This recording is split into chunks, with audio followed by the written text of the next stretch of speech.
Pregnant and emotionally distressed, the maid decided to leave the millionaire, but he did something that changed her decision.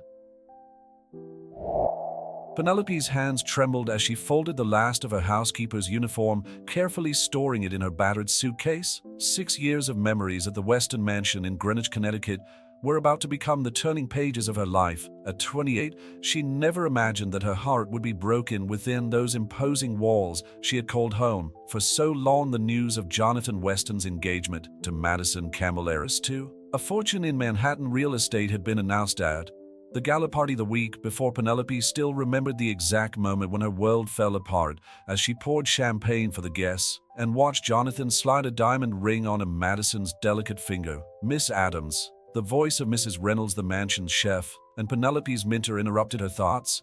"Are you sure you don't want to think about it some more?" Penelope discreetly wiped away a stubborn tear. "I can't stay, Charlotte, not after her." Her hand unconsciously rested on her still flat belly, where the secret that forced her to leave was growing. 2 weeks earlier, on a rainy evening after a charity event, Jonathan had returned earlier than expected. He found Penelope in the library, organizing the old books he cherished so much. A conversation about classic literature evolved into confidences, shared laughter, and then the inevitable happened. The passion contained for years exploded in a moment of mutual vulnerability. "He needs to know," Charlotte insisted, her experienced 60-year-old eyes showing genuine concern. "Jonathan isn't like his father. He has a good heart and a duty to the Weston family," Penelope replied, closing her suitcase with determination. "Marrying Madison will save the family business from bankruptcy. I can't be responsible for destroying that." The Weston empire, built up over generations in the pharmaceutical sector, was facing its worst crisis. The arranged marriage with the Campbells was the lifeline that would keep thousands of jobs in the family legacy intact. Penelope had known this since she started working at the mansion when she was still a young literature graduate, trying to raise money for her master's degree. "You're going to need help?" Charlotte took Penelope's hand between hers. "Let me at least find you a place to stay in New Haven. I have a sister who—" The sound of footsteps in the hallway made them both freeze. Jonathan Weston appeared in the doorway, his impeccable suit contrasting with the troubled expression on his face. At 35, he carried the weight of generations on his broad shoulders, but he never looked as vulnerable as he did at that moment. "Penelope?" His deep voice filled the small staff room. "We need to talk." Charlotte squeezed Penelope's shoulder in sympathy before leaving the room, closing the door softly. Behind her, the silence that followed was as heavy as lead. "Are you leaving?" Was not a question. Jonathan's blue eyes focused on the suitcase on the bed. "It's the best thing to do, Mr. Weston." Penelope forced herself to use the formal treatment, building invisible walls between them. "After everything that's happened, do you still call me that?" He took a step towards her. "Please don't go. Your marriage to Madison—" Penelope began, but Jonathan interrupted her. "It's a business arrangement that's suffocating me. Every day that passes, every moment I have to pretend to be in love with her is torture." He ran his hands through his dark hair in a gesture of frustration. "But now, seeing you go, I realize that I can't go on with this farce." "Don't complicate things." Penelope tried to keep her voice steady. "Your family needs this wedding, and I need you." Jonathan crossed the distance between them in 3 long strides. "I always have from the first day you arrived here, questioning my interpretation of Jane Austen and organizing the library better than any professional." The tears Penelope had been holding back began to fall freely. "You don't understand." Her hand instinctively returned to her belly. The gesture did not go unnoticed by Jonathan. His eyes widened, understanding and astonishment mingling in his gaze. "Penelope, are you?" She nodded, unable to form words. Jonathan staggered as if he had been punched, leaning on the small chest of drawers in the bedroom. "Is that why you're leaving?" His voice was hoarse with emotion. "You are going to leave without telling me we're having a baby. I couldn't ruin your life." Penelope whispered. "Your family, the company, so many people depend on your marriage to Madison." "To hell with all that," Jonathan exclaimed, surprising her with the vehemence in his voice. "I've spent years trying to be the perfect son, the perfect heir, living the life my father planned for me. But I can't anymore, not when I'm about to lose the one person who makes me feel truly alive." He moved closer again, taking her hands between his. "Penelope Adams, I love you. I love your way of correcting my French pronunciation, how you managed to make my 5-year-old niece stop crying by telling stories, how you turn every day in this house into something special. And now," his hand gently touched her belly, "you're giving me the greatest gift of all." But the company, Penelope tried to argue, even though she felt her resistance crumbling. We'll find another way, Jonathan said with conviction. I have some ideas for restructuring the company partnerships that we can explore without depending on the Campbells. It won't be easy, but we'll do it together. Before Penelope could reply, Madison's voice echoed down the corridor, calling for Jonathan. The reality of the present moment hit them like a bucket of cold water. Trust me, Jonathan urged, kissing Penelope's forehead softly. Don't unpack yet, I need to sort a few things out, but I'll be back soon. He left the room, leaving Penelope in a whirlwind of emotions through the window. She observed the mansion's garden, where for years she had cultivated not only the Weston's prized roses, but also a love that was now blooming in an unexpected way. For the first time since discovering her pregnancy, she allowed herself to feel a twinge of hope. Dinner at the Weston mansion that evening was steeped in palpable tension. Madison Campbell, in her impeccable Chanel dress, chattered about the wedding preparations while Jonathan barely touched his plate. Penelope, following the protocol of the house, supervised the service with discretion, although every moment in the dining room was a little torture. Darling, are you listening to me? Madison paused her monologue about wedding flowers, noticing her fiancé's distraction. I was just saying that Dad wants to move up the date of the ceremony to next month. Jonathan almost knocked over his glass of wine. Next month? That's impossible, Madison. We have the restructuring of the company to deal with first. That's exactly why, replied Richard Weston, Jonathan's father, from the head of the table. His stern face showed lines of concern. The sooner we make this union official, the sooner we can implement the recovery plan with the Campbells. Penelope felt her stomach turn, and it wasn't just because of her pregnancy. She gestured discreetly for one of the waiters to serve dessert, looking for any possible distraction from the conversation. Excuse me, Jonathan stood up abruptly. I need to make an important call. Before anyone could protest, he left the dining room. Madison frowned, clearly irritated by her fiancé's behavior. Richard Weston sighed heavily, exchanging meaningful glances with his wife Eleanor. Miss Adams, Madison called out, her sugary voice carrying a commanding tone. Could you check if everything is all right with Jonathan? He's been acting so strange lately. The request put Penelope in a delicate position. As a governess, it was her duty to fulfill the requests of the future mistress of the house.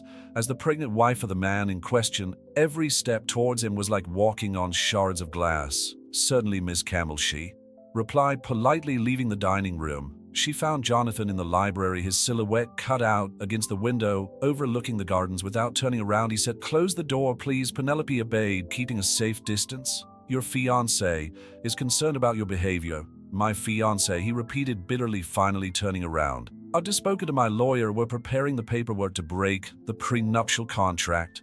Jonathan, Penelope felt her heart racing. Think carefully about what you're doing, your family. I've already made my decision, he interrupted her, stepping closer.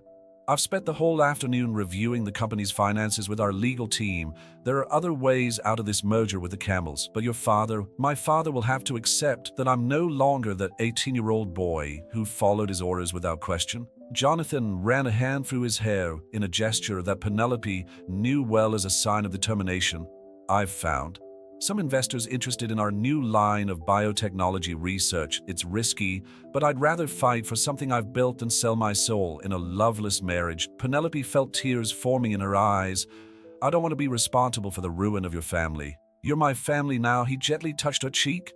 You and our baby, the rest we'll sort out together. A knock at the door made them separate quickly. Eleanor Weston was standing in the doorway of the library, her expression unreadable. Mom, Jonathan began, but Eleanor held up a hand, asking for silence. How long has it been? She asked, simply looking straight at Penelope. Mrs. Weston, Penelope is pregnant, mother, Jonathan replied, moving to stand beside her.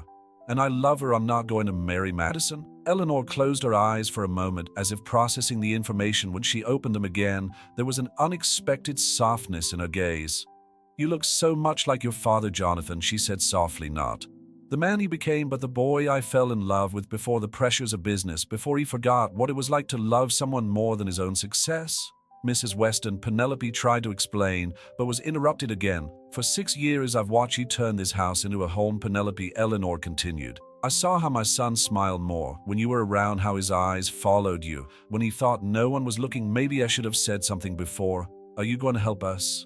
Mom, Jonathan asked, hope tinging his voice. Your father won't take it easily, Eleanor warned. But yes, I will help you, especially since I don't want my grandson to be born amidst so much resentment." Penelope couldn't hold back a sob of relief, and Eleanor moved closer, hugging her tenderly. Now, the Western matriarch pulled away, regaining her composure. "We need to deal with the situation at dinner. Madison and her father are waiting, and the longer we put off this conversation, the more difficult it will be." "I'm going to do it right now," Jonathan declared, his determination evident. "No," Eleanor stopped him. "First, we need a strategy. Richard and the Campbells are businessmen. If we want this to work, we need to come up with a viable alternative for the company." Jonathan nodded, understanding the wisdom in his mother's words. Penelope watched the interaction between mother and son, feeling a wave of gratitude for Eleanor's unexpected understanding.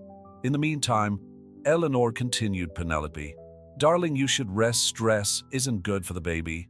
The mention of pregnancy made Penelope smile involuntarily, her hand resting on her still flat belly. Jonathan watched her with such love that his heart felt like it wanted to explode.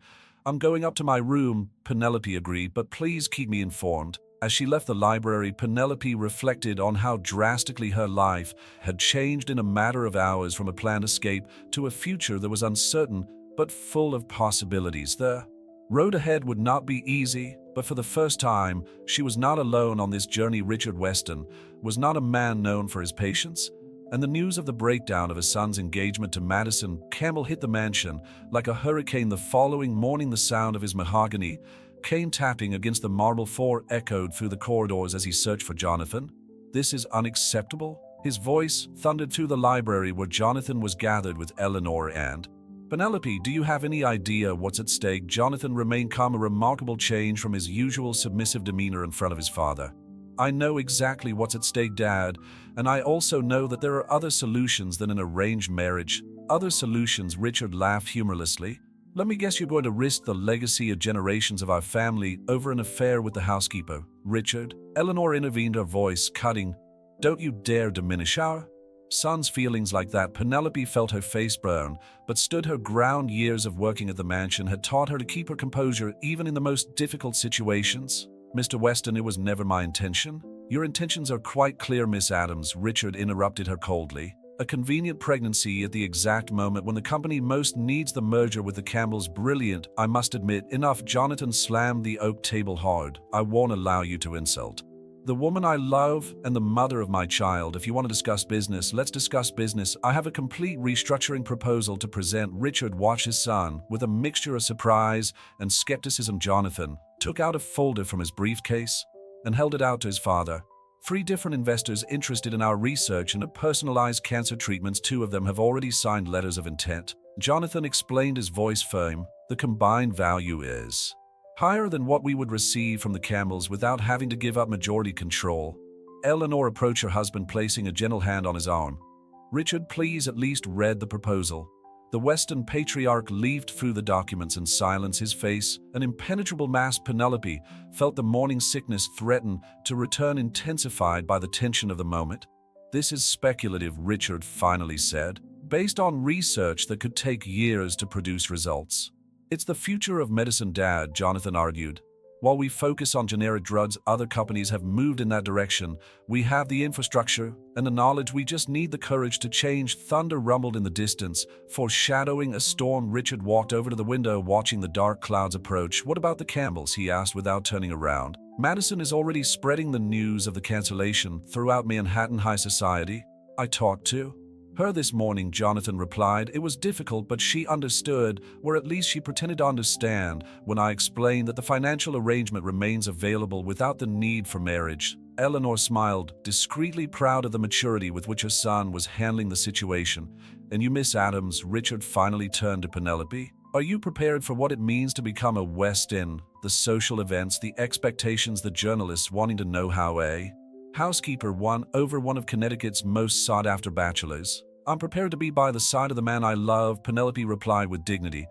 "For the rest, I'll learn, just like I've learned to run this house, speak 4 languages, and deal with the complexities of your family over the last 6 years." A heavy silence followed his words. Richard returned his attention to the documents, studying them in more detail this time. "I'll need guarantees," he finally said, "independent analyses of these research projects, detailed risk assessments. I've already arranged all that." Jonathan indicated another set of documents in the folder.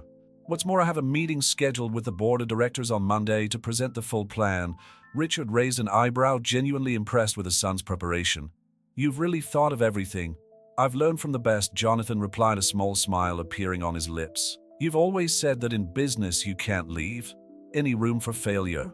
Eleanor took advantage of the moment of apparent truce to make a suggestion. Why don't we continue this discussion over lunch? Charlotte has prepared that roast beef you love. Richard, the Weston patriarch, hesitated for a moment before nodding. Very well, but this is far from settled. As everyone headed for the dining room, Jonathan held Penelope back for a moment. Are you all right? You look pale. Just a bit queasy, she admitted, and worried. Your father, he's reacting. Exactly as we expected, Jonathan reassured her. But he'll accept it, especially when he realizes that this plan could really save the company. Penelope nodded, allowing herself to be enveloped in a quick hug before the others followed. The approaching storm outside seemed to reflect the turbulence they would still face.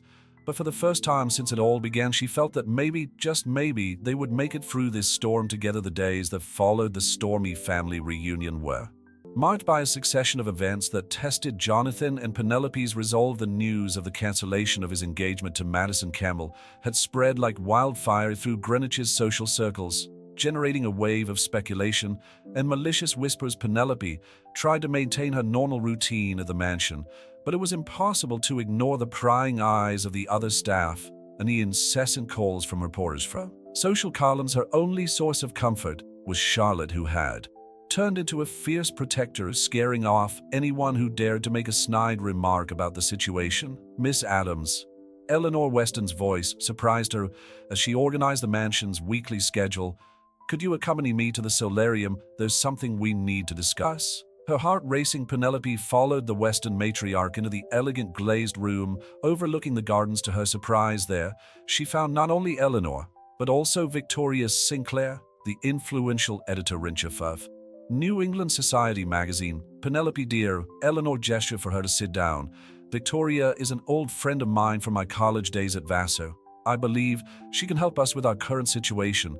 Victoria, an elegant woman in her 60s, watched Penelope with genuine interest. Eleanor told me everything, and I must say I'm intrigued. Her story has all the elements of a modern Cinderella tale, but with a much more interesting twist. I'm sorry, but I don't understand, Penelope replied, feeling uncomfortable with the comparison. What Victoria is suggesting, Eleanor explained, is that we take the reins of the narrative before the tabloids turn it into something sordid, an exclusive interview on your terms, telling your true story. Think about it. Victoria leaned forward, her shrewd eyes twinkling. A bright young woman who worked hard to pay for her studies, a literature graduate from Wellesley College, who chose an unconventional path to gain real-world experience. It's not just a love story, it's a story about determination and authenticity. Penelope felt her cheeks blush, but I never wanted public attention. Unfortunately, dear, that's no longer an option, Eleanor said softly. The question now is, do we want your story to be told by people who don't know the truth, or do we want to introduce the world to who you really are? At that moment, Jonathan entered the solarium, his worried expression softening at the sight of Penelope. Victoria, I see you've already started the discussion. Your son will be central to this story too, Victoria commented, noting the way Jonathan instinctively positioned himself next to Penelope, a protective hand on her shoulder. The heir who chose true love and a progressive vision for the family business over an old-fashioned arranged marriage. I don't want it to look like we're using this as a marketing strategy, Jonathan protested. It's not marketing, it's the truth, Victoria replied, and frankly, with the Campbells spreading their own version of events, you need to take a stand. Penelope felt a familiar wave of nausea and took a deep breath. Jonathan, sensing her discomfort, immediately got her a glass of water. See, Victoria smiled, making notes on her iPad. It's these little moments of genuine concern that the public needs to know about, not the manufactured drama they're trying to sell out there. Eleanor took Penelope's hand between hers. No one is trying to pressure you, dear, but as your future mother-in-law, and if I may say so, as someone who already considers you part of the family, I want to protect you. This may be the best way. After a moment's thought, Penelope nodded slowly. All right, but with a few conditions. I don't want this to seem like an attack on Madison or the Campbells, and I need you to respect certain boundaries about my privacy and that of the baby. Absolutely, Victoria readily agreed. We can do the interview right here at the mansion in an environment where you feel comfortable. I'll bring a discreet photographer, someone who knows how to capture natural moments without turning it into an over-the-top production. Jonathan gently squeezed Penelope's shoulder. "We'll do this together like everything else from now on." Excellent. Victoria stood up, adjusting her Chanel blazer. "I suggest we do it as soon as possible, perhaps next week." "Eleanor, darling, is that jasmine tea of yours still as wonderful as the old days?" As Eleanor and Victoria walked away, chatting about logistical details, Jonathan pulled Penelope into a discreet hug. "Are you okay with this?" he asked softly. "Honestly, I'm terrified," she admitted, "but your mother's right. If our story is going to be told, we'd better tell it ourselves." "Do you know what impresses me most?" Jonathan smiled, brushing a lock of hair away from her face.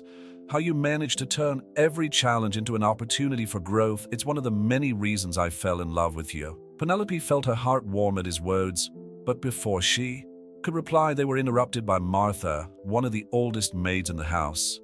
"Mr. Jonathan, your father, is requesting your presence at the office. It seems that the investors' representatives have arrived early for the meeting." Jonathan sighed, clearly reluctant to leave Penelope. "Duty call, see you at dinner. I'll be there," she promised, watching him leave with hurried steps. Alone in the solarium, Penelope allowed herself a moment of contemplation, observing the gardens through the glass panels. Her life had been completely transformed in a matter of days, and now was about to become even more public than she had ever imagined. But as she gently caressed her womb, with the most concrete proof of her love for Jonathan was growing, she realized that she was ready to face any challenge that came her way. The afternoon sun cast long shadows across the solarium, and Penelope could hear the buzz of activity in the mansion and the distant life continuing its inexorable course regardless of the personal dramas that were unfolding within those centuries-old walls. Somehow, this comforted her, the certainty that no matter what happened, the world would keep turning, and she and Jonathan would find their place in it together. The buzz surrounding the New England Society magazine exclusive created an atmosphere of anticipation at the Weston Mansion. On the morning of the interview, Penelope found herself paralyzed in front of her modest closet, aware that every detail would be analyzed and judged by the public. "This isn't going to work," she muttered to herself, running her hands over the simple dresses she usually wore to work. A soft knock on the door interrupted her moment of anxiety. Eleanor Weston entered, carrying an elegant Neiman Marcus box. "I thought you might need something special for today." Eleanor smiled, placing the box on the bed. "It's not about turning you into someone different, darling. It's about giving you the tools to feel confident." Inside the box was a navy blue silk midi dress, elegant in its simplicity. "It's perfect," Penelope whispered, touching the delicate fabric. "It matches your eyes," Eleanor commented, "and it's discreet enough to keep its essence." "Victoria will be here in an hour with a photographer. Why don't you let Charlotte help you with your hair?" While she was getting ready, Penelope could hear the sound of activity downstairs. Jonathan was finalizing an important video conference with the new investors, and his voice occasionally echoed down the corridor. Firm and professional Charlotte, who had become an even closer ally since recent events, worked quietly to create a natural hairstyle that framed Penelope's face. "Are you nervous, dear?" the chef asked, adjusting one last curl. "Terrified," Penelope admitted. "What if I say something wrong? If I seem inappropriate?" "Impossible," Charlotte declared with conviction. "You've won not only Jonathan's heart, but the respect of everyone in this house, including Eleanor Weston, who was known for her impossible standards. Be yourself. It's more than enough." The sound of cars arriving at the entrance of the mansion announced the arrival of Victoria and her team. Penelope took a deep breath, checked her appearance one last time in the mirror, and went downstairs. Jonathan was waiting for her at the foot of the stairs, and his expression when he saw her made all the nervousness worthwhile. "You look stunning," he murmured, taking her hand. Victoria Sinclair, impeccable in her Armani ensemble, began setting the scene for the interview in the library, the place where it had all begun. The photographer, a discreet woman called Grace Chin, moved silently around the room, capturing natural moments. "Let's start by talking about how you met," Victoria suggested, settling into one of the leather armchairs.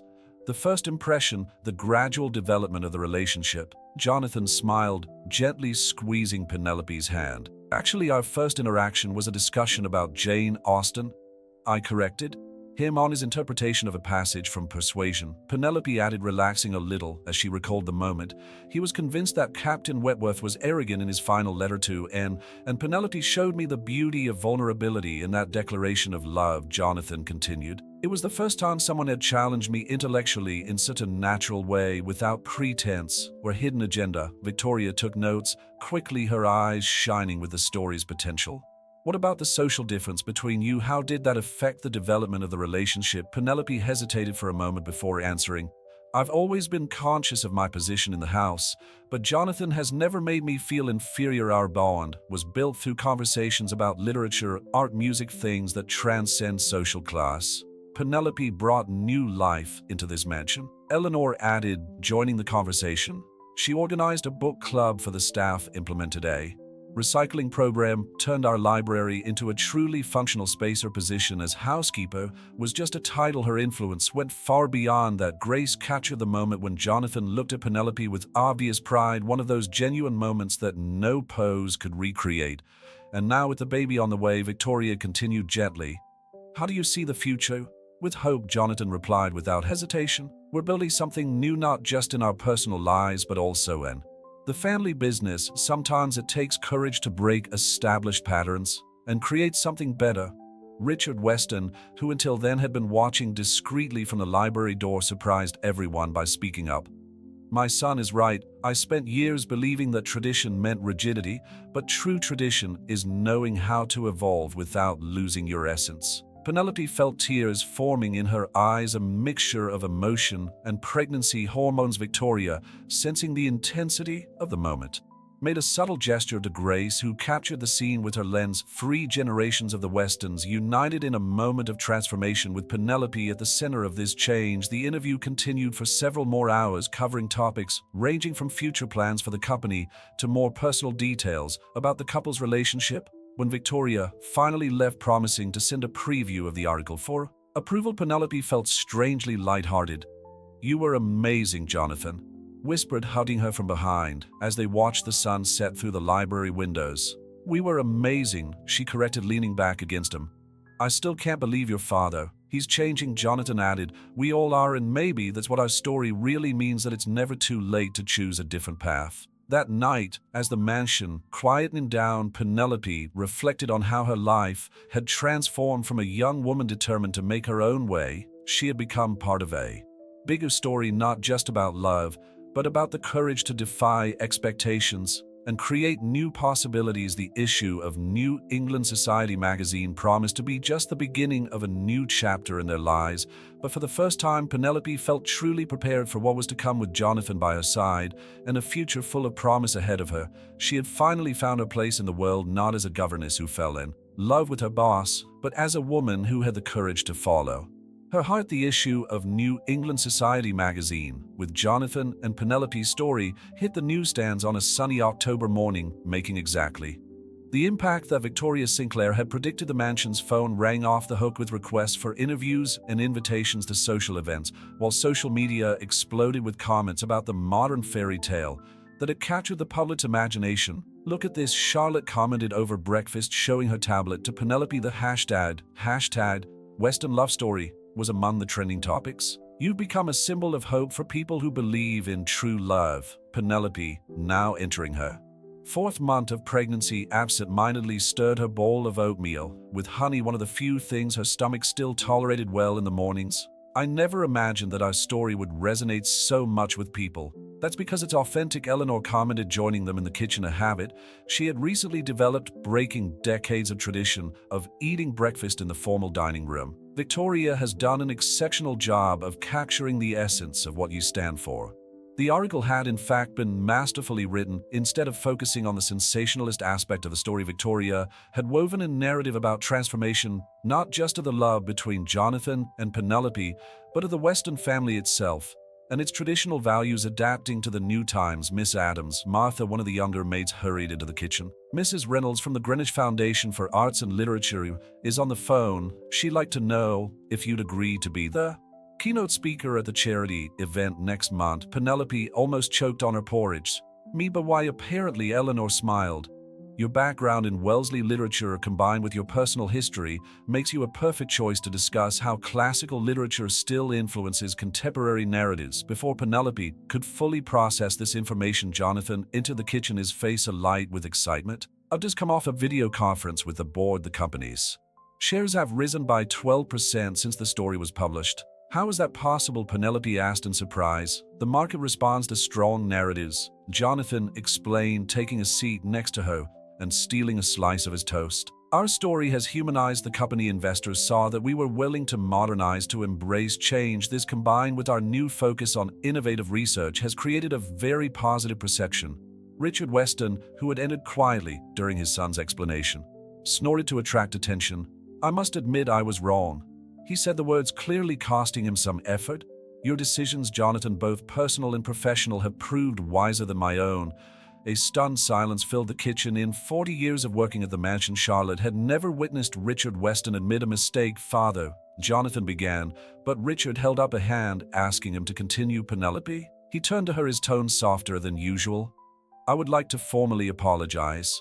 For the way I treated you, you not only brought genuine happiness to my son, but also a fresh perspective that our family desperately needed." Penelope felt tears forming. The pregnancy hormones were making her even more emotional than usual. "Thank you, Mr. Weston, that means a lot to me." "Richard," he corrected.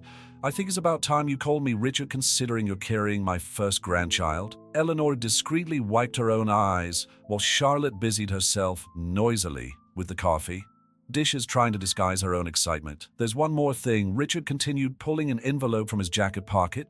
"Eleanor, and I would like to offer this as an early present for the baby."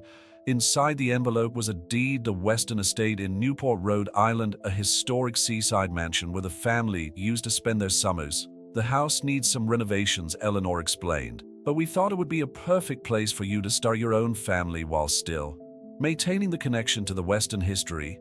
Jonathan examined the documents, visibly moved. "The house where we spent our summers, but Dad, you always said you'd never sell that property."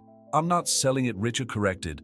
"I'm passing it on to the next generation. Sometimes preserving a tradition means knowing when it's time to pass it on." The moment was interrupted by the sound of Jonathan's cell phone, yet another call from investors interested in the company's new direction. As he stepped away to answer it, Penelope observed the scene around her, Charlotte preparing another round of coffee, Eleanor and Richard discussing renovation plans for the house in Newport, Martha organizing her increasingly busy schedule of social engagements. It was a version of life she had never imagined for herself, but which now seemed strangely natural. Her hand rested on the small curve of her belly where her son was growing, a living symbol of the union between the traditional and the new, between the expected and the surprising. Jonathan returned his eyes, meeting hers with that look that still made her heart race. "Ready for another day of adventures as a Weston?" he asked softly. Penelope smiled, realizing that she was in fact more than ready. She had found not only love, but also her place in a world that was changing along with her. The autumn sun filtered through the windows of the Newport house. As Penelope supervised the renovation team, the last few weeks had been a whirlwind of change, with her adjusting to her new social position and preparing to transform the old Weston property into her future home. "The baby's room will be perfect with this ocean view," commented Andrea Lambert, the interior architect Eleanor had recommended. "We can keep the original Victorian elements while modernizing the space." Penelope nodded, imagining her son growing up in an environment that blended history and contemporaneity, an apt metaphor for her own journey with the Westons. Her hand rested instinctively on her belly, which was beginning to become more visible. "Penelope," Madison Campbell's excited voice echoed down the corridor, startling everyone. Jonathan's ex-fiancée appeared in the bedroom doorway, as elegant as ever in her Prado ensemble. "Madison," Penelope replied cautiously. They hadn't met in person since the engagement was called off. "Can we talk in private?" Madison asked, her tone surprisingly friendly. Andrea picked up on the delicate moment and discreetly left with her team. Penelope led Madison to the balcony that surrounded the second floor of the house, offering a spectacular view of Narragansett Bay. "It's a beautiful property," Madison began, leaning on the ledge. "I always loved coming here in the summers when I was engaged to Jonathan." "Madison, if you've come, I came to make amends," Madison interrupted her, turning to face her, "and to say thank you." Penelope blinked, confused. "Thank you for stopping me from making the biggest mistake of my life." Madison smiled genuinely. "After the engagement was called off, I realized I was about to get married for all the wrong reasons. And you know what's most ironic? The publicity surrounding the breakup ended up saving my family's businesses as well." "What do you mean?" "That article in the New England Society magazine not only humanized the Westons, it also showed us how old-fashioned we were in our approach to business," Madison explained. "My father realized that we needed to modernize. We ended up partnering with a biotech startup that Jonathan recommended." Penelope felt a lump in her throat unravel. Attention she hadn't even known she was carrying.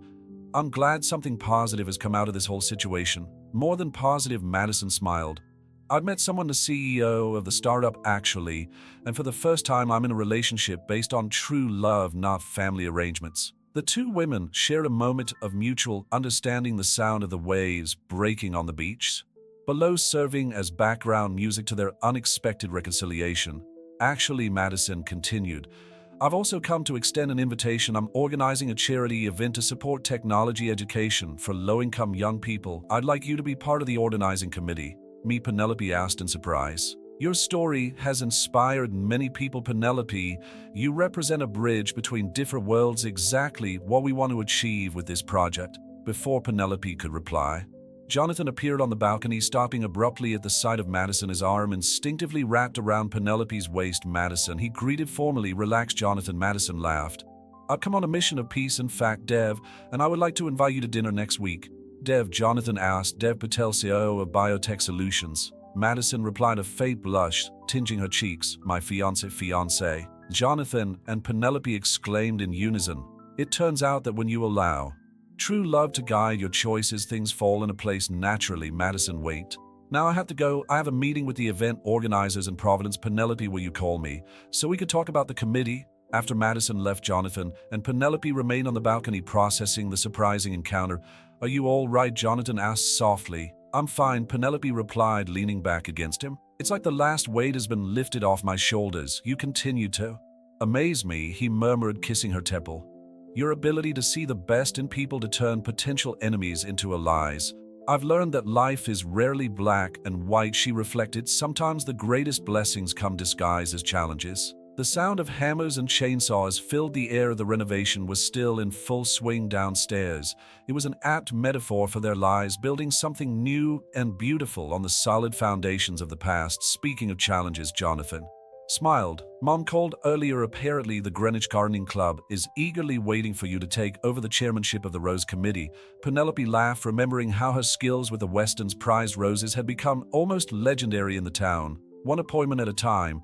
Please, I'm still trying to get used to all this attention. You're doing wonderfully, Jonathan assured her, his hand finding hers over her growing belly. Our whole family is the news of Penelope's pregnancy, and her relationship with Jonathan had spread far beyond Greenwich's social circles. On a particularly busy morning, Penelope found herself in a Newport home office, browsing through dozens of emails from young women who saw her as an inspiration. Another exciting letter, she commented to Jonathan, who was working on his laptop next to her. A housekeeper from Boston saying that our story gave her the courage to enroll in college. See her changing lives without even trying. Jonathan smiled, lifting his eyes from his screen. How are you feeling for tonight's event? The Greenwich Foundation for Arts and Literature had organized a charity dinner where Penelope would give her first public speech as a keynote speaker. Her stomach churned at the thought, and not just because of her pregnancy. Terrified, she admitted, unconsciously adjusting the collar of her blouse. I've spent years trying to be invisible, and now I have to talk to 300 people about literature and social transformation. You're going to be brilliant. Jonathan stood up, gently massaging her tense shoulders. Just be yourself, the woman who made me rethink my whole life, by quoting Jane Austen. The phone rang, interrupting the moment.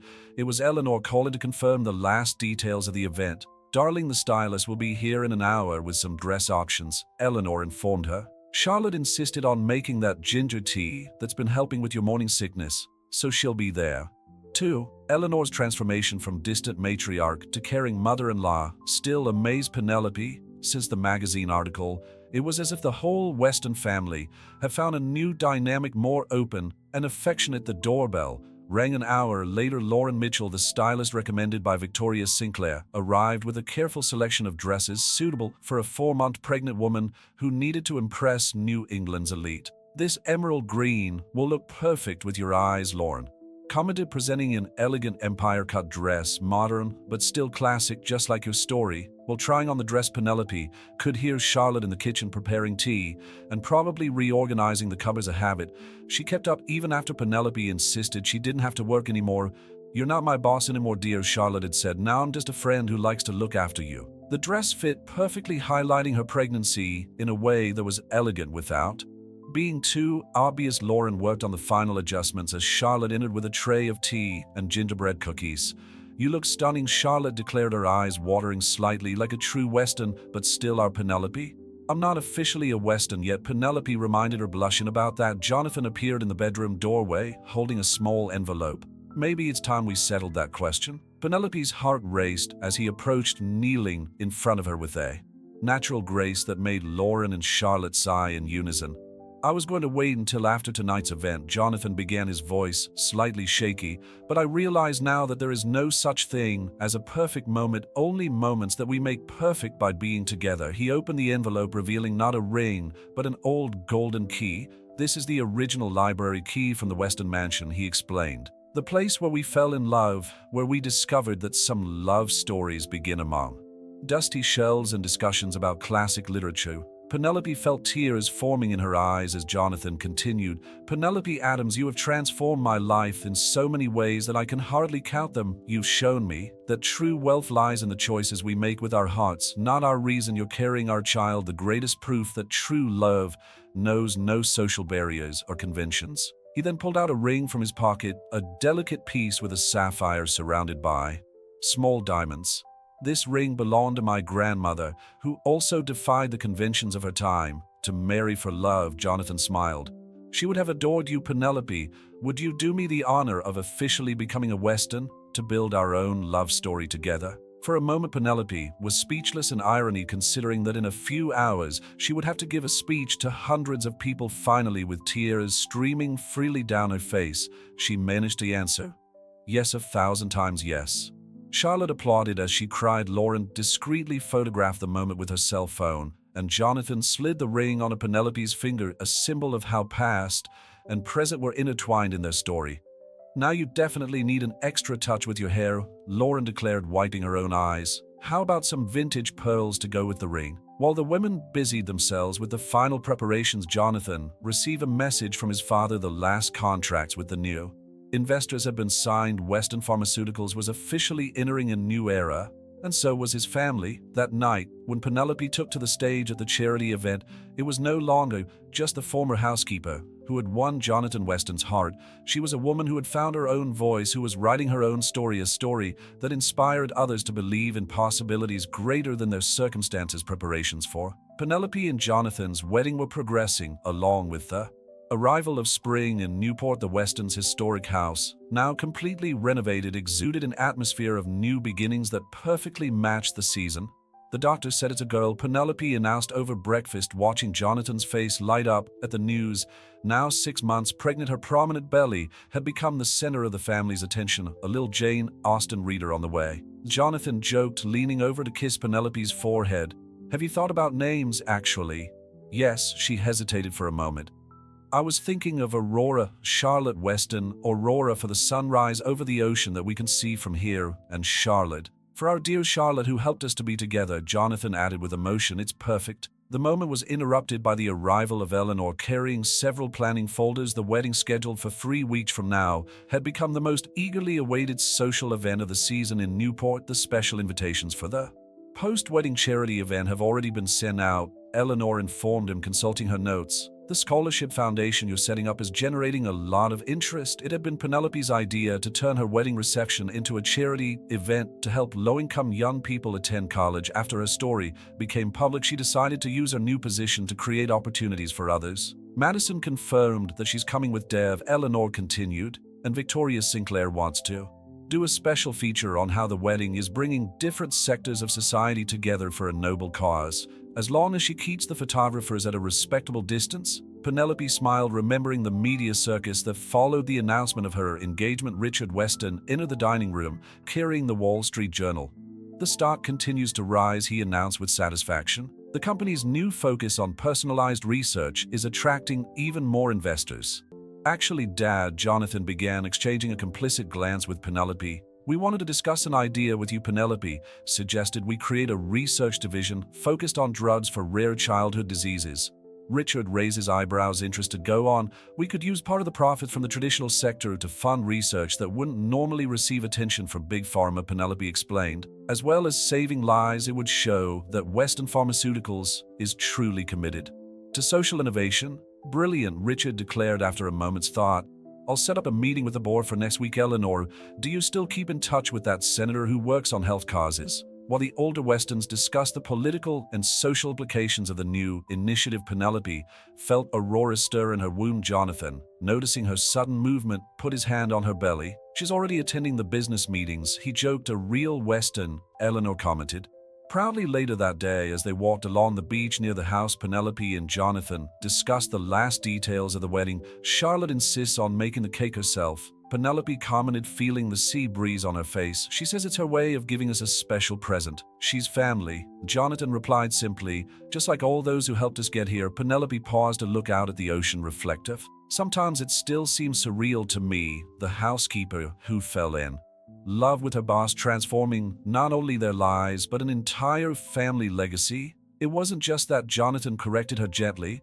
It was about two people who had the courage to choose true love over social conventions, about a woman who showed me that tradition can coexist with change. The sound of the waves provided a perfect soundtrack for the moment of introspection. On the horizon, a ship was slowly passing by, its white sails contrasting with the deep blue of the ocean. Do you know what thrills me the most? Penelope asked, her hand intertwined with Jonathan's. How our story is inspiring other people to follow their hearts, to believe that social barriers can be overcome.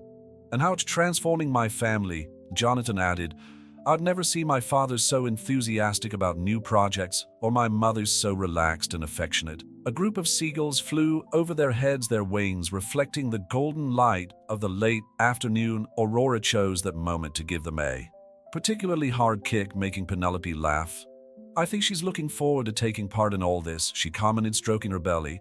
A new generation of Westonians who will grow up knowing that love and purpose are more important than empty traditions. Jonathan reflected, what a wonderful gift you've given us, Penelope. The couple continued their walk along the beach, discussing plans for the future, dreams for their daughter, and ways to use their influence to make a difference in other people's lives. The sun was beginning to set over the horizon, painting the sky in shades of pink and orange, a spectacle that their daughter Aurora would soon be able to admire from her window. On the eve of the wedding, the Westons' historic house in Newport was buzzing with final preparations. Penelope watched from the second-floor balcony as a team set up the altar in the garden, with the Atlantic Ocean as a backdrop. Her wedding dress, specially designed to accommodate her 6-month pregnancy, hung in her closet, protected by a thin fabric cape. I did it, Charlotte exclaimed, entering the room with a small antique box. I found the pearls your mother left for you. Penelope felt her heart squeeze at the thought of her mother who had died when she was still at college. I can't believe you've kept it all this time. Of course I did, Charlotte smiled, opening the box to reveal a delicate pearl necklace. Your mother made me promise to give this to you on your wedding day. She always knew you'd do something extraordinary with your life. Tears began to form in Penelope's eyes, but were interrupted by Eleanor's agitated arrival. The flowers for the cake have just arrived from Manhattan, she announced, looking more relaxed than Penelope had ever seen her. Charlotte, are you sure you don't want professional help at the cake? Mrs. Weston, Charlotte replied with a confident smile. I've been planning this cake ever since I noticed the looks between those two in the library, trust me, eh? Gentle movement in her belly made Penelope smile. Aurora had seemed especially active in recent days, as if she knew something important was about to happen. Speaking of the library, Eleanor commented, taking a seat next to Penelope. Jonathan is turning the one here into an exact replica of the one in Greenwich Manor. He says he wants Aurora to grow up among the same books that brought you together. The conversation was interrupted by a knock on the door. Madison Campbell entered carrying a large white Tiffany box. I hope I'm not interrupting, she smiled, placing the box on the bed. Dev, and I wanted you to have this before the ceremony tomorrow. Inside the box was a delicate crystal mobile for Aurora's crib, each piece reflecting the sunlight in different colors.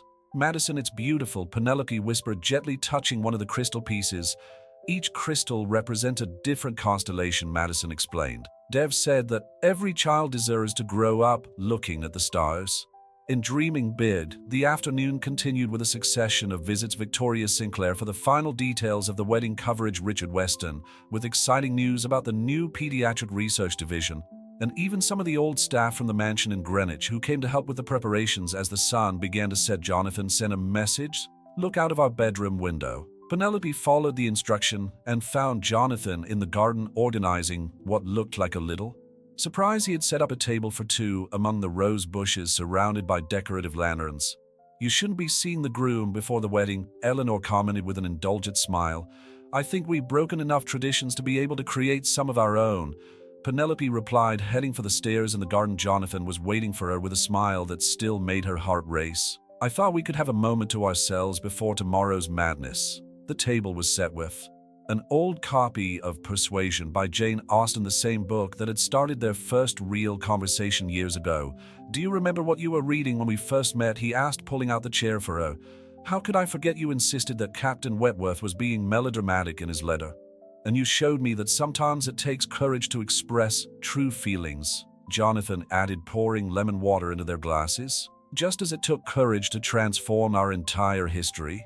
The sound of the waves provided the perfect soundtrack as they shared memories and planned for the future. Charlotte had prepared a special selection of canapes that perfectly suited Penelope's pregnancy cravings. "By this time tomorrow we'll officially be man and wife." Jonathan mused, his hand finding hers on the table.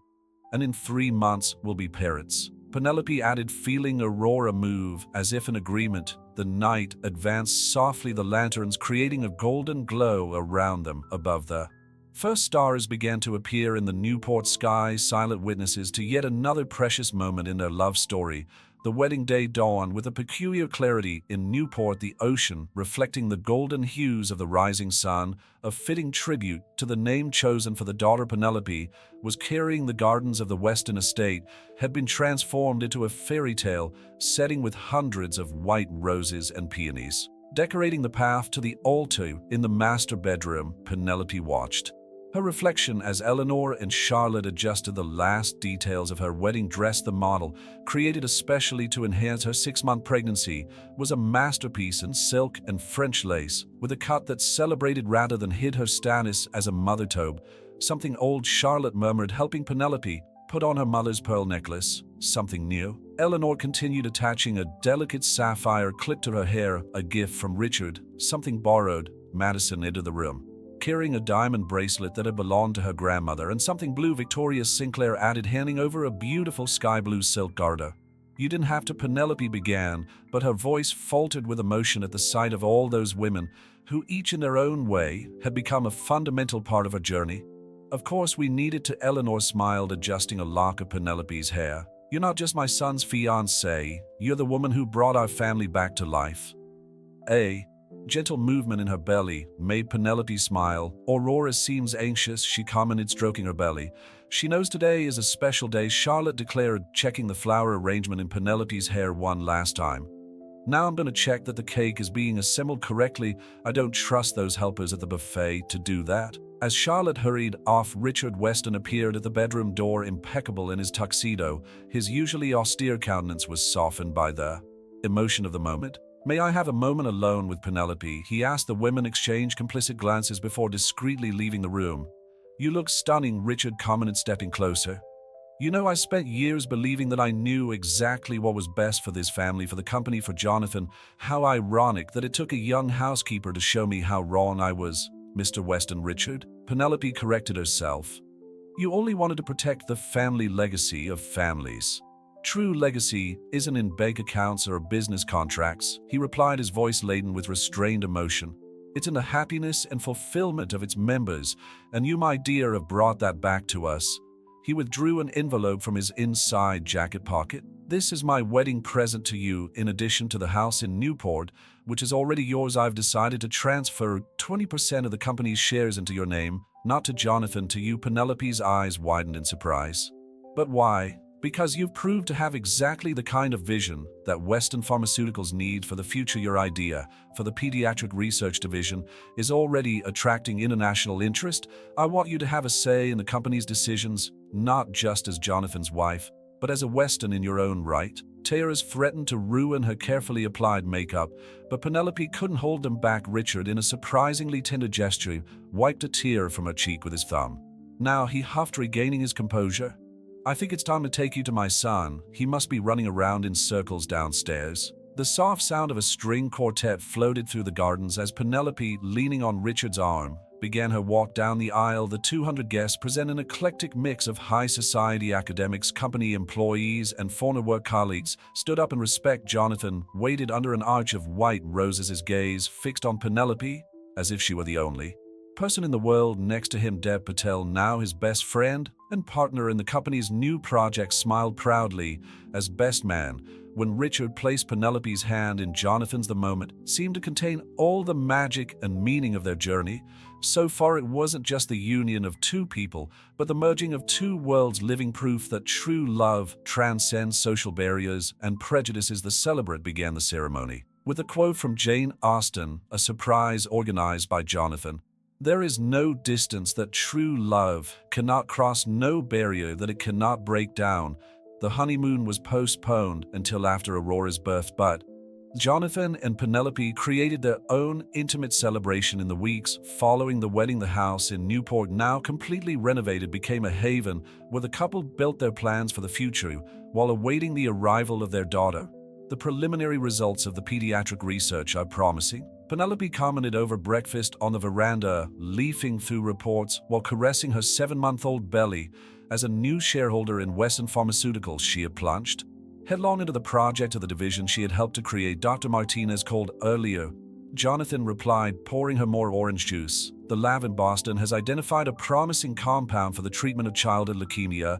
He wants to present the data at the next board meeting." The mention of the board made Penelope smile, remembering her first participation as an official member. The surprise on the faces of the more conservative executives at seeing the former governess presenting detailed analysis and innovative proposals had been priceless. Speaking of meetings, she changed the subject. "The Scholarship Foundation has already received more than 1,000 applications for the first selection cycle. The scholarship program, created with wedding gifts converted into donations, had become a project especially dear to Penelope. She saw it as an opportunity to create bridges between different social realities, just as her own story had done. A stronger movement from Aurora interrupted her thoughts. "She's especially agitated today," Penelope commented, adjusting herself in the chair. "Like your mother," Jonathan joked, leaning over to talk to her belly. "Always planning the next revolutionary project, aren't you, little one?" The moment was interrupted by the arrival of Charlotte, carrying a tray of freshly baked cookies. Despite Penelope's protest, she kept popping in regularly to check everything's okay. "I brought those ginger cookies that have been helping with the nausea," she announced, placing the tray on the table. "And Eleanor called. She and Richard are arriving tomorrow for the weekend." The elder Westons had developed the habit of spending almost every weekend in Newport, especially since Richard had started delegating more responsibilities to Jonathan in the company. The transformation of the family patriarch from an inflexible executive to an eager grandfather Tobe was remarkable.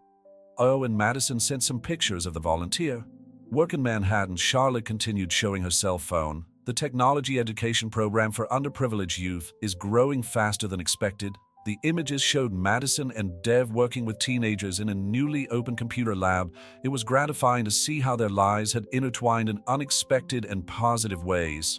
"We need to start thinking about Aurora's room," Penelope commented, changing the subject. "It's only 2 months away." "Actually," Jonathan smiled mysteriously, "I have a surprise for you. Could you accompany me up to the 3rd floor?" Leaning on his arm, Penelope climbed the stairs. Curiously, the 3rd floor of the house had remained closed during the renovation, with Jonathan insisting that it was a special project. When he opened the door to what had once been an abandoned attic, Penelope was speechless. The space had been transformed into a magical children's library with low shelves full of classic books, a ceiling painted with constellations that glowed in the dark, and a cozy reading area with soft cushions and rugs. "Jonathan," she whispered, thrilled. "I thought it would be appropriate," he explained, guiding her through the space. "Our story began among books, and I want our daughter to grow up surrounded by stories that inspire her like you inspired me." The crystal mobile that Madison and Dev had given as a gift was installed on an antique rocking chair restored to perfection. The walls had paintings of scenes from classic fairy tales, but with a modern, empowering twist. "Look at this." Jonathan pointed to a discreet sign at the entrance, "Aurora Wesson Library, where new chapters begin." Penelope couldn't hold back the tears, a common occurrence in recent months between hormones and genuine emotions. "It's perfect," she managed to say, leaning into him. "Like you," he replied, kissing her forehead. "The woman who taught me that the best stories are those that defy convention and create their own happy endings." From that point in the house, they could see the ocean stretching to the horizon, a constant reminder of the endless possibilities that the future held. Aurora would be raised in this environment of love literature, and purpose a new generation of Westons who would understand the value of building bridges between different worlds. The arrival of autumn in Newport brought with it not only the changing of the leaves, but also the moment that Penelope and Jonathan had been waiting for. Aurora was born on a quiet October morning with the sound of the Atlantic waves serving as her first lullaby. "She has your eyes," Jonathan whispered, watching his newborn daughter in Penelope's arms. The hospital room had been transformed into a sanctuary of intense emotions, with Eleanor, Richard, and Charlotte waiting anxiously outside. "In your stubborn chin," Penelope joked, exhausted but beaming. Aurora was perfect, a harmonious combination of her parents with a serene expression that seemed to carry all the wisdom in the world. When the family was finally allowed in, Richard Weston surprised everyone by being the first to cry. "She's extraordinary," he declared, trying to hide his tears as he held his granddaughter for the first time. Charlotte immediately took on the role of surrogate grandmother, organizing a shift system to ensure that Penelope got adequate rest in the first few days after giving birth. The chef had practically moved into the guest room, insisting that a new mother needed proper nutrition to recover. "The herbal tea I've prepared will help with milk production," she explained, pouring Penelope a steaming cup. "My grandmother's recipe. It never fails." Adapting to motherhood came naturally to Penelope, who found her favorite refuge in the children's library. Even at just a few weeks old, Aurora already showed a peculiar fascination with books, her little eyes attentively following the colors and shapes as her mother read aloud. Jane Austen at 2 months old, Madison joked during a visit, "She really is your daughter." The friendship between Penelope and Madison had blossomed in unexpected ways, turning into a partnership that went beyond social connections. Together, they were expanding the scholarship program to include a special focus on women interested in scientific careers. "Dev thinks we can create a mentoring program connecting scholarship recipients with researchers at Weston Pharmaceuticals," Madison explained as she watched Aurora sleeping peacefully in her crib. "It would be a way of creating real career opportunities." Jonathan, who always found a way to balance his responsibilities at the company with his role as a father, enthusiastically supported all of Penelope's initiatives. The pediatric research division was growing faster than expected, with promising preliminary results in various treatments. "I received an interesting email today," he commented during a quiet moment in the library with Aurora asleep on his lap. "One of the first recipients of our scholarship program has been accepted for an internship at the lab in Boston. The same one who wrote that heartwarming letter about working as a housekeeper to pay for college," Penelope asked, remembering the young woman who reminded her so much of herself. "Exactly, she has some interesting ideas about protein modification that could revolutionize our treatment project for childhood leukemia." The conversation was interrupted by Eleanor, who entered discreetly carrying an old photo album. "I found this while organizing the attic of the mansion in Greenwich," she explained, taking a seat next to Penelope. The album contained photographs from the library, where it had all begun, images that captured decades of Western history. In one particularly touching photo, Jonathan appeared to be about 5 years old, asleep among the stacks of books. Like Aurora, Penelope smiled, thinking of how her daughter already showed the same affinity with her surroundings. "History repeats itself, but in new and better ways," Eleanor reflected, carefully turning the pages. "You didn't just preserve our legacy, Penelope, you transformed it into something more meaningful." Richard, who had developed a habit of dropping in unannounced to see his granddaughter, joined them with exciting news. The board unanimously approved the expansion of the research program. "We're opening 3 more laboratories next year. We need to celebrate," Jonathan declared, carefully settling Aurora in his arms. "How about a family dinner next weekend? We can use the occasion to officially introduce Aurora to the corporate world. She's only 2.5 months old, and you're already planning her career," Penelope teased, although her heart warmed at the thought of her daughter growing up in an environment where possibilities and purpose blended naturally. On Aurora's first birthday, the Weston's mansion in Newport was bursting with life and purpose. The garden had been transformed into an enchanted setting, with delicate lanterns hanging from the trees and tables decorated with white roses, the same ones that had witnessed her parents' wedding a year earlier. The little birthday girl with her dark curls and expressive eyes charmed everyone with her vivacious personality. Sitting on Charlotte's lap, she leafed through an illustrated children's book with interest, showing the same passion for stories that had brought her parents together. "She's just like you were at that age," Richard commented to Jonathan, watching his granddaughter with obvious pride. "Always with a book nearby, always curious about everything." The party was not only a celebration of Aurora's first year, but also a gathering that marked important achievements. Western Pharmaceuticals' Pediatric Research Division had just received approval to begin clinical trials of a new treatment for childhood leukemia, developed in part thanks to the innovative ideas of the young intern who had been a beneficiary of the scholarship program. The preliminary results are extremely promising. Dev explained to a group of investors, present his enthusiasm infectious. We're talking about a possible revolution in the treatment of childhood cancer. Madison, now executive director of the technology education program, she had created smiled at seeing her husband.